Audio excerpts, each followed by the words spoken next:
Sir మీ meeting అయిపోయిందా? మంగపతి లేకుండా మీరు మీ ఇష్టం వచ్చిన డిస్కస్ చేసుకోవటం, దాన్ని మేము అందరం ఎంజాయ్ చేయటం అని ఎలా అనుకున్నారు? అంటే మంగపతి లేడు కాబట్టి కొంచెం ఎంజాయ్ చేస్తున్నాం. ఇప్పుడు మీరు వచ్చాక ఇంకా మేము మాట్లాడడానికి ఏముండదు, ఇంక మీదే అంతా. ఎక్కడ ఉన్నారు? మర్చిపోయండి, స్టూడియోలో ఉన్నాం ఒకటి గుర్తుంది. మీరు మాట్లాడిన ఆయనతో మేము అలా బయటికి వెళ్ళొస్తాం. సో శివాజీ అన్న, థ్యాంక్స్ ఫర్ కమింగ్. ఇట్లా మీరు ప్రొటెక్షన్ అయినందుకు చాలా చాలా థ్యాంక్స్. మేము అందరం బేసికలీ కాస్ట్ ఫీలింగ్ గురించి మాట్లాడుకుంటున్నాం అనమాట. ఈ కోర్టులో ఉన్న కాస్ట్, వాళ్ళ ఫీలింగ్స్, బేసికలీ ఇదంతా. మీ ఫీలింగ్ చెప్పండి అన్న. అంటే చెప్పాలా అంటే ఏంటి క్లియర్గా? ఆయన కళాకారుల కాస్ట్ అని ఆల్రెడీ చెప్పారు. మీరు ఈ సినిమా ఒప్పుకోవడానికి రెమ్యునరేషన్ కాకుండా అదొకటి అంటున్నాడు ఇందాటి నుంచి.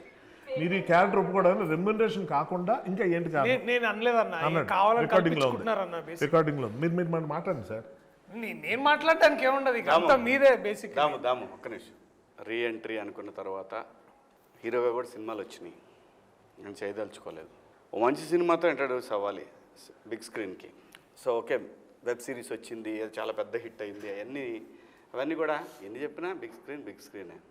సో దానికి రీ ఎంట్రీ అంటే చాలా కథలు, నమ్ముతారో లేదో, నేను బిగ్ బాస్ హౌస్ నుంచి వచ్చిన తర్వాత ఒక 70-80 కథలు నేను ఉంటాను. అందులో నేను ఒక 6 చూజ్ చేసుకున్నాను, వాటిలో వరుస నడుస్తూ ఉన్నాయి.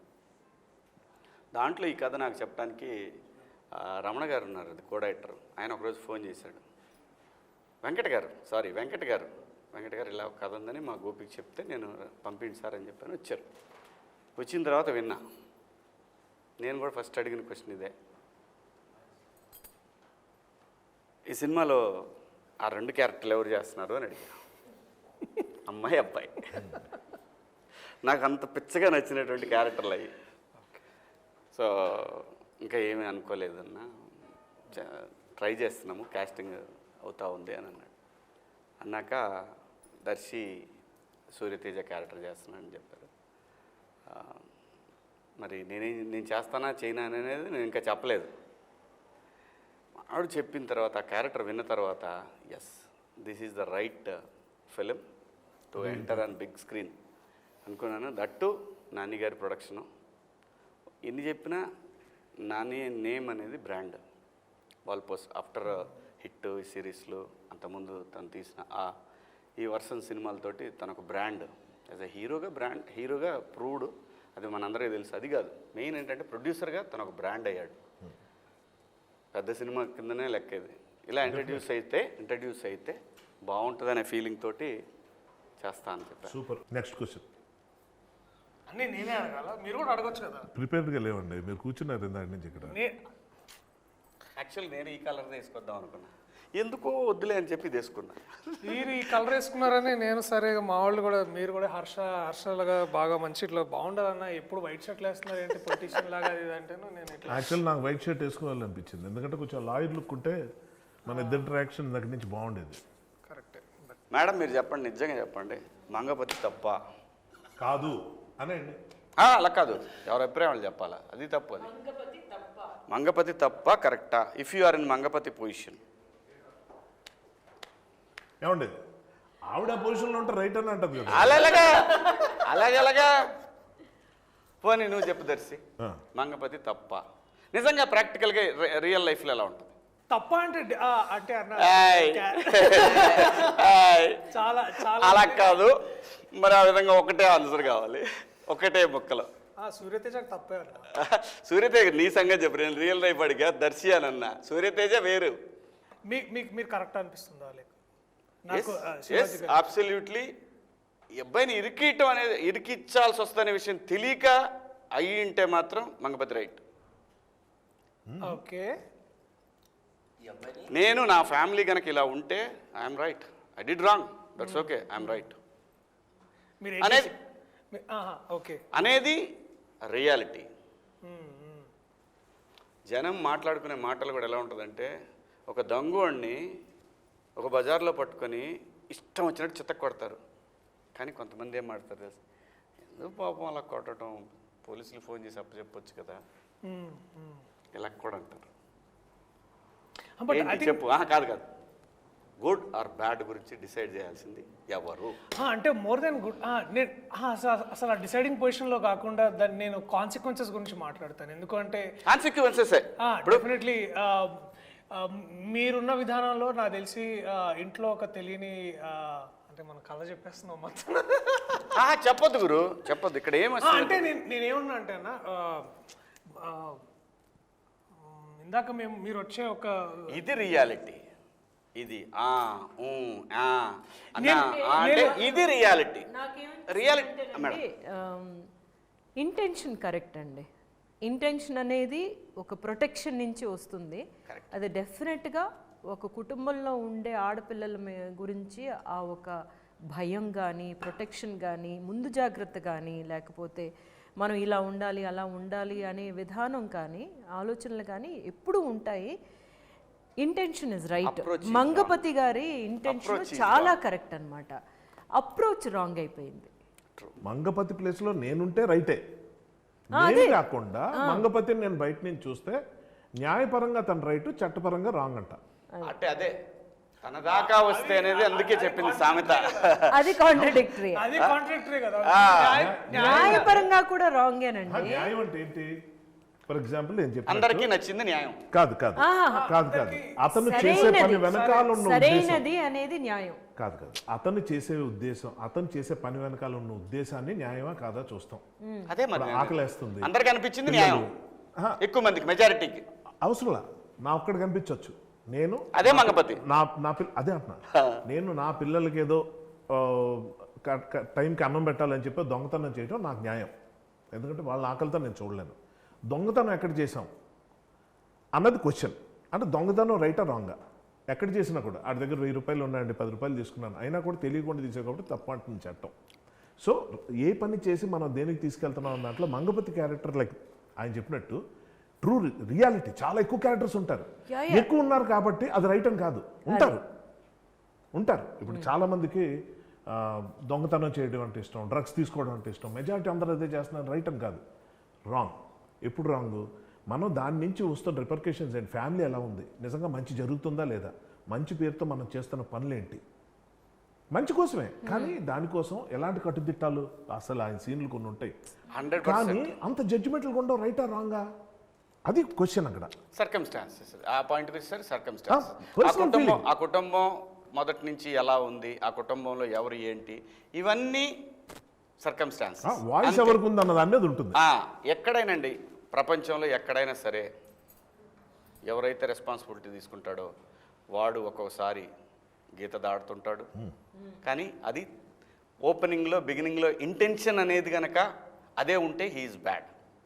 బట్ వెళ్ళే కొద్దీ ఒక చిన్న పొరపాటుకి 4 పొరపాట్లు చేయటం బ్యాడ్. ఇంటెన్షన్ కాదు అది, చిన్న.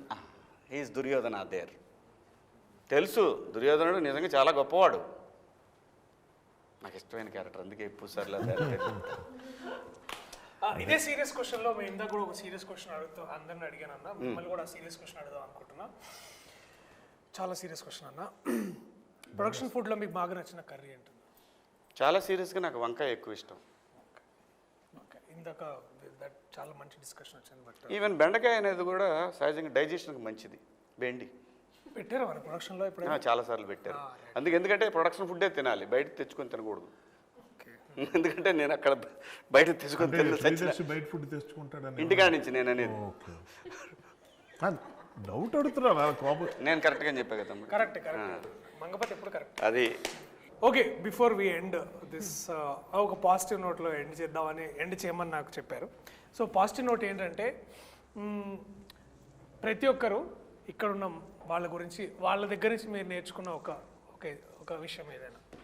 నేను ప్రభాత్ గారిని నేను ఇంతకుముందు దొరసాని సినిమాలో మొదటిసారిగా వారిని చూశాను. నాకు అప్పటి నుంచి నేను మేడం దగ్గర ఒక క్వాలిటీ ఏంటంటే అంటే నేను అది మళ్ళీ కొంచెం తర్వాత ఫాలో అవ్వాలని చూసాను కానీ ఫాలో అవ్వలేకపోయాను. ఏంటంటే అప్పుడు క్వాలిటీ మంచిది కదా నీకు? నాకు చేత కాలేదు, నేను ఇన్స్పైర్ అయిన క్వాలిటీ, బట్ నాకు చేతగాంది అంటే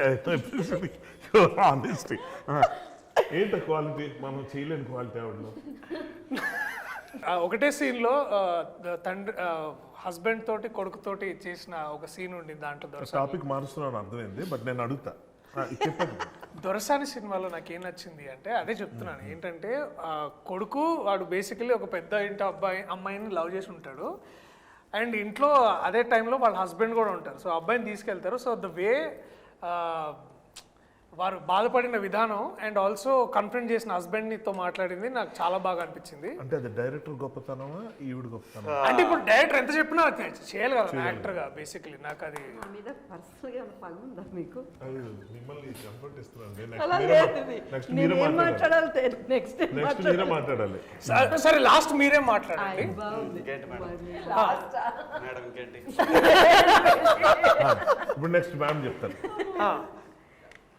కోర్టులో ఈ పిక్చర్లో నేను నేర్చుకున్నది అంటే జగదీష్ని చూసి నేను చాలా నేర్చుకున్నాను యాక్చువల్గా. ఒక డైరెక్టర్గా తనకి ఎంత కన్విక్షన్ అంటే తనేమో అన్ని క్యారెక్టర్స్ డైలాగ్ డెలివరీ నుంచి ఒక్కొక్క వర్డ్ ఎట్లాగా ఎక్కడ పైకి లేపాలి కిందకి అవన్నీ అంత ప్రిపేర్డ్గా ఒక డైరెక్టర్ రావడం అనేది చాలా చాలా ఇంప్రెసివ్గా అనిపించిన విషయం అనమాట. అది రైటింగ్ అంటే ఇట్లా ఉండాలి కదా, ఒక పిక్చర్ డైరెక్ట్ చేయడానికి ఇట్లా ప్రిపేర్ అవ్వాలి కదా అన్న విషయం తన దగ్గర నుంచి డెఫినెట్గా నేర్చుకున్నాను. మీరు next same answer actually. Honestly speaking, తప్పించుకోవడానికి చూడలేదు. జగదీష్ని చూస్తే నాకు చాలా ఆశ్చర్యం. ఎందుకంటే తనకన్నా ముందు నేను ఇండస్ట్రీకి వచ్చినోండి, సీనియర్, చాలా సీనియర్ తనతో పోల్చుకుంటే. తనకన్నా ముందు నేను చాలా డైరెక్షన్ చేసి ఉన్నోండి. సినిమాలు 2 కావచ్చు కానీ టెలివిజన్ ఎపిసోడ్స్ కానీ ఏదైనా. కానీ తనకున్నంత స్ట్రాంగ్ విల్ పవర్ కానీ కన్విక్షన్ కానీ నాకు డెఫినెట్గా నాకు క్లారిటీ, అబ్సల్యూట్లీ క్లారిటీ ఒకటి ఏంటంటే నెక్స్ట్ ఏంటంటే అది నమ్మి అది దానికోసం ఫైట్ చేయటం అన్నది ఒకటి ఉంటుంది. అది అస్సలు చిన్న విషయం కాదు. మనం ఇప్పుడు ఒక ఆర్టిస్ట్గా నేను ఉన్నంతకాలం నాకు అది తెలియలేదు కానీ ఒకసారి అందులోకి వెళ్ళిన తర్వాత నాకు అర్థమైంది. అప్పటిదాకా ఫ్రెండ్స్కి ఉన్న కో ఆర్టిస్టులు అంతా ఎంత ఘోరంగా ఉంటారో. అంటే వాళ్ళ టెన్షన్ వాళ్ళదే. సో అందరినీ బ్యాలెన్స్ చేసుకుంటూ, అందరినీ కన్విన్స్ చేసుకుంటూ, అందరినీ అర్థం చేసుకుంటూ వాళ్ళు ఎంత నొప్పించినా నవ్వుతూ ఎలా ముందుకు వెళ్ళాలన్నది చూస్తే అప్పుడు డైరెక్టర్కి ఉన్న కష్టం ఇదా నాకు అర్థమైంది. ఫ్రాంక్లీ నాకు ఎప్పుడు అనిపిస్తుంటుంది, ఒక చిన్న షార్ట్ ఫిల్మ్ తీసిన డైరెక్టర్ అయినా రోడ్డు మీద ఎవరైనా కనిపిస్తే వాడు డైరెక్టర్ అంటే వాడికి బో చేయాలి. ఎందుకంటే అది ఎంత కష్టమో దిగిన తర్వాత నాకు తెలిసింది.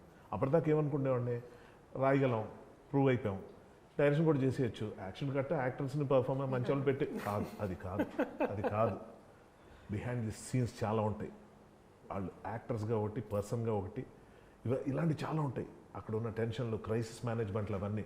ఇంత కొత్త కుర్రాడికి దొరికిన మహా అద్భుతమైన అదృష్టం మాత్రం ఒకటి ఉంది చెప్పుకోవాలి, ప్రొడక్షన్ హౌస్. నిజంగా వాల్ పోస్టర్. నిజంగా నాని గారు సరే ఆయన బిజీగా ఉంటారు, దీప్తి గారు ఆవిడ ప్రొడ్యూసర్లా కాకుండా టీం మెంబర్లాగా వచ్చి పక్కన ఒక మూల కూర్చొని ప్రతి విషయంలో ఆవిడ వచ్చి ఏం జరిగింది, ఎలాగైందని అడగటం, కనుక్కోవటం, తెలుసుకోవటం, అవసరమైతే ఖర్చుకి వెనకాడకుండా ముందుకు వెళ్ళటం అన్నది ఏదైతే ఉందో ఇది అందరూ చేస్తారు అన్నది ఒకటైతే మాత్రం కొత్త డైరెక్టర్కి ఇలాంటి ఎంకరేజ్మెంట్ దొరకడం నేనైతే అక్కడ చూడలేదు. First point. అంత ఎంకరేజ్మెంట్ తనకు దొరకడానికి కారణం తను చేసిన హోంవర్క్, తను వాళ్ళకి ఇచ్చిన confidence, which is something I need to learn from. Darshi అన్నతో ఒక యాక్టర్ని ఓన్ చేసుకోవడం నేర్చుకున్నాను. ఈవెన్ మీతో సార్ చాలా ఉన్నాయి సార్, అవి చెప్పుకోవడానికి తెలియదు, బట్ ఐ లెర్న్ లాట్. నేను శివాజీ అన్న దగ్గర నేర్చుకుంది ఏంటంటే it's like confidence, the way he walks. అంటే ఎస్పెషల్లీ మార్నింగ్ క్యారవాన్ దిగంగానే like he walks like this no tomorrow. Like అంటే ఇక నన్నే వాడు రాపేది లైక్ ఆ ఒక్క అంటే ద సేమ్ కాన్ఫిడెన్స్ మళ్ళీ సూర్యతేజకు కూడా కావాలి, రైట్? సో ఇక అందుకనే that one face of between me and it's like నీ ఎనర్జీ నేను తీసుకున్నా.